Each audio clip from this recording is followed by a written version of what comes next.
This movie is going to divide people. I'll just start off with that. And it's probably the first overhyped movie I saw in 2015. One that I consider overhyped. Because I've not seen 50 Shades of Grey yet. And I know that, from what I heard, that is a massively overhyped. Tomorrowland is directed by Brad Bird, script written by Brad Bird, Damon Lindelof, and the story is written by Bird, Lindelof, and Jeff Jensen, and is based on the Disney Park theme ride of the same name. Now, what this movie is about, it's about this, from what the trailers say, it's about this girl named Casey who gets this pin. When she touches it, she transports to this place known as Tomorrowland.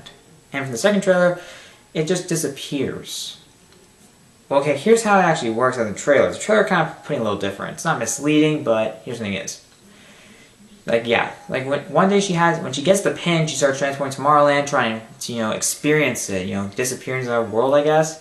It does disappear. Because there's a timeline on the back of the pin, how much time is left before it's gone. They explain it later, and whatever. And she finds this guy named Frank. You may not know from the trailer, but his name is Frank Walker. He's played by George Clooney. The girl, Casey Newton, played by Brittany Robertson, who you may know is in The Longest Ride this year. Heard that was a meh film. It's Nicholas Sparks adaptation. What do you want? He meets this guy named Frank who went to Tomorrowland and acquires his help to get there. And there's people who are trying to prevent it from happening, tracking them down, and probably, I think, annihilating them. This movie I was really looking forward to, because I'm a huge fan of Brad Bird. Just moved my phone. I really like his films. And before this, he never really made a bad film. He received massive, massive praise for films such as Iron Giant, The Incredibles, Ratatouille. Incredibles and Ratatouille actually both won him an Oscar for Best Animated Feature, and of course, Mission Impossible Ghost Protocol, which is my favorite of the series. Looking forward to Rogue Nation. So yeah, he had a good resume. And is this one that I would really put on his resume? Yes and no. No, because it wasn't as great as I want it to be. Yes, though, because it does showcase the imagination he puts into it and the originality that I am just missing today, that we're missing today. However, this isn't the best film I've seen. It's not an awful film. It's a little better than okay, but not what I would consider good. I mean, it's great or anything. Hell no. But it's not bad. Here's what I want to point out. This movie has a lot of crazy ideas. The script took heavy influence from Walt Disney's philosophy of innovation utopia. And also, I think the design for Tomorrowland took inspiration from this plant community that Disney thought of near the end of his life, known as Epcot. If you are huge Disney fans and Disney followers, you may know what I'm talking about. That does sound familiar. And it does sound familiar. I have no idea why it was familiar to me before I actually found out about it. Before I looked it up online and learned more about it. But I don't know. This film has interesting ideas. There's unique ideas and themes such as innovation and utopia, the unique philosophy, and I think it works for the most part, but there are times where it does have some faltering problems. Let me get started with the good. Brittany Robertson, the casting is good. Brittany Robertson is a character who's kind of, she's very smart, and she's not exactly the best. She's more intelligent than really much of a physical fighter. And she's a person who really has wonders about the world, such as the dangers facing them, how they can fix them. But it seems like, she's just not really what I call the most behaved person. She's not really a person that not everybody likes. She's a person that has high hopes, but of course this doesn't always apply to everybody that she knows. George Clooney. He's good. Usually now he's known for he's kind of cast as the playboy guy, but here he's not. He's old, he's grumpy, he's just like he's mean, he's just not really a nice person. He's really just very mean he's just really much of an asshole. And I like that. He did make it convincing. I have to give credit to that. There's also this little girl that no one ever talked about in the trailer. You may have seen her in the trailers, like one of them. I don't know. But she's this girl who has also some connection towards Tomorrowland. She was really good. I have to give credit to that. She's the best part of the movie, really. Hugh Laurie's also in this guy. He kind of plays the villain. The introduction to his villain was weak, and he wasn't all that great of a character, but I thought his performance was good for what he had. Now, let me get started with the disappointing part. And the first two-thirds of it were pretty interesting. They had some unique ideas, and introducing us was intriguing. It was kind of intriguing. Really got us, it was really I was invested in it for the most part. Characters, and the action sequences were pretty good too. The action sequences were actually really well done, but they're nothing close to Mission Impossible Ghost Protocol, though that is really an action film. This kind of is, but not really. If you've not seen Ghost Protocol, which is impossible, see it. I might enjoy Rogue Nation. Anyways, this is a film that will not please everybody. This will divide some. Like, some people will like it, some people won't like it. And it's actually kind of sad because this is the first disappointing film, first less than stellar film I've seen from Brad Bird. What the fuck, man? What the fuck? Now, of course, David Lindelof is kind of divisive along the community, film, TV. I mean, he received some hate because he did some of the later Lost episodes, and Lost was considered kind of losing its touch. It was no longer really good. I'd never seen Lost. I think he also did some stuff like, he's sort of alongside a lot of things on, J.J. Abrams, like TV shows. I think some are considered how finales are disappointing. I don't know if, if Lindelof did the finale to Alias. I don't think he did. He did do the finale. He did co-write the finale to Lost, which is considered disappointing. He co-wrote Prometheus, which some people also found a little disappointing. But he also wrote Star Trek Into Darkness, and I saw that and I thought it was really good. Yeah, so he can write. He can. But he does get, I feel like that he does get some hate. He gets some, he's kind of back and forth. This is kind of like, the script is kind of more alongside more of the hated part. Yeah. Sad. This film has interesting ideas. There's a lot of interesting ideas. I mean, on the fact that, there's potential that you can actually change the future. But, yeah. There are some elements that do work. Other times they don't. There is a time when the last act came along that it wasn't always that great. And the film is not about really Tomorrowland. It's about finding it. If some people thought about it, about being Tomorrowland. No. Is that a bad thing?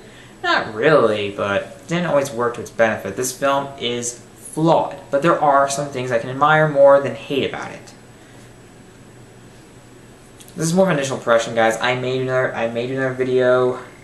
I may not, about my final thoughts on it. This may just be the final thoughts itself. I'll think it over. But it's very ambitious, and there's originality. I really want that in a film. There's imagination. And there are some great visual effects. They are really good. There's some great cinematography. It's beautiful. Look, there's some beautiful shots. It's just nice to look at, and also, it does capture your attention. And also, Tomorrowland is an interesting place. I mean, don't we all wish to see that place? I mean, like a place that, we could have jetpacks, unique ways of traveling, a more cleaner environment, a place where there's no real danger facing us, no war, nothing really like that. That would be so interesting, That would be really unique. That would be awesome, actually. I mean, who would not want to live there? Get away from all this famine, disease, starvation, war, nuclear weapons, chemical weapons, just any sort of danger facing our planet today. Just to have a world where everything is perfect. There's no really any pollution, and we all get along. There's no sort of racism, nothing really, no sort of prejudice, fair treatment of everybody. We're all equal, for real. It's a nice place to look at. It'd be nice to have a place like that in real life. I've never seen a theme park. I've never really been to Disney World in a long time. Unfortunately, guys, this is not a perfect film. There are problems with it. There are times where the pacing is a little bit inconsistent. The pacing is at times a little off, and there are times where they try to throw in humor sometimes into some scenes. There are times where I thought it worked, there are times it really didn't. It's more of a nitpick, really, but yeah, I kind of like to point that out. I also thought, the introduction of the villain, played by Hugh Laurie, was a little weak. I also didn't really like the entire last act. I mean, I get what they're trying to go for, but it didn't really resonate with me as much as the first two thirds. it felt disappointing. It didn't take me out of the movie or anything like that. It just was not really as... It just didn't really have that same impact. It didn't really...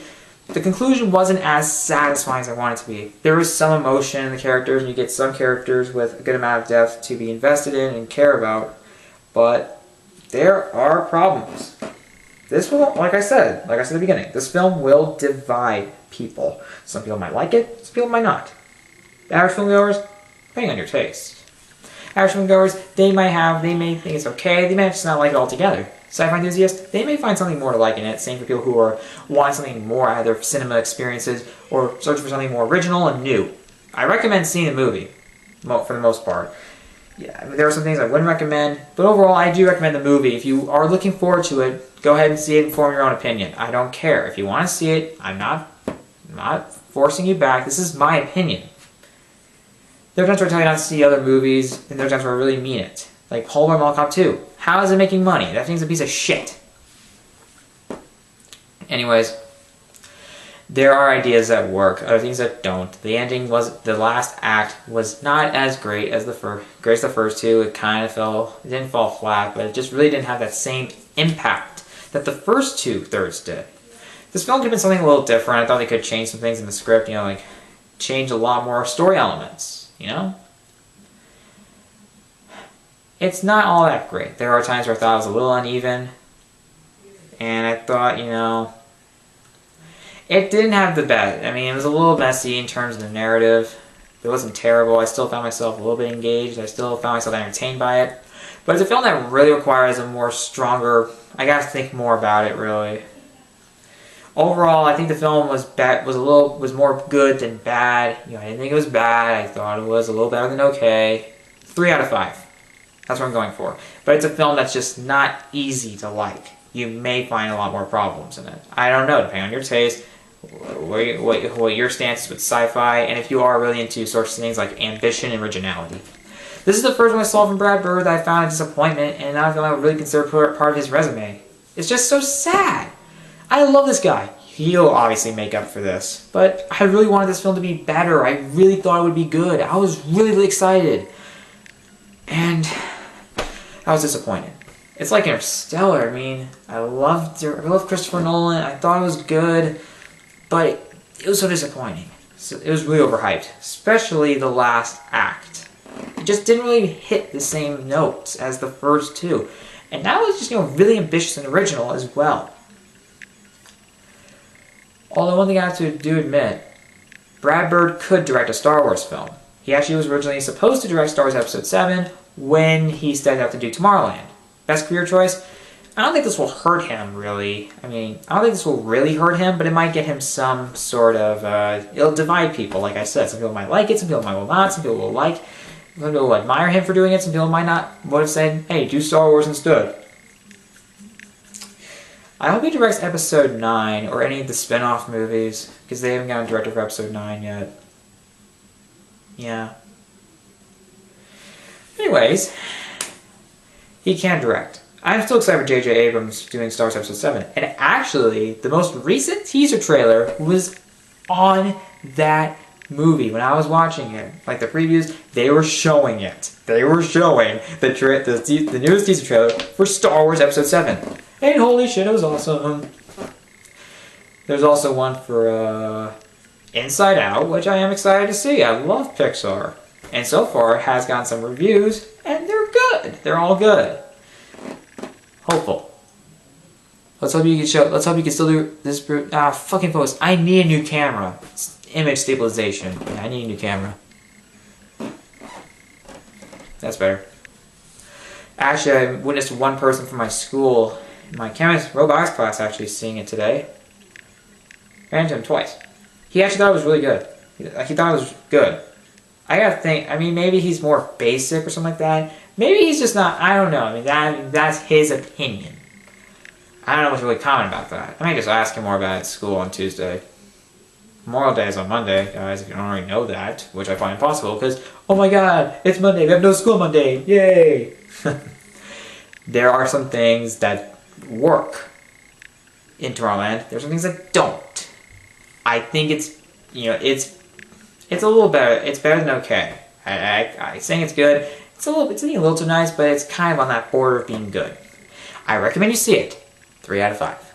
If you want to see it. Anyways, guys, that's my review. Comment below. What did you think of Tomorrowland? Do you think it was good? Were you do you agree with me or anything like that? What are your thoughts about Tomorrowland in general? Do you think it was overhyped? What was that? Just comment below and subscribe to my channel for more videos.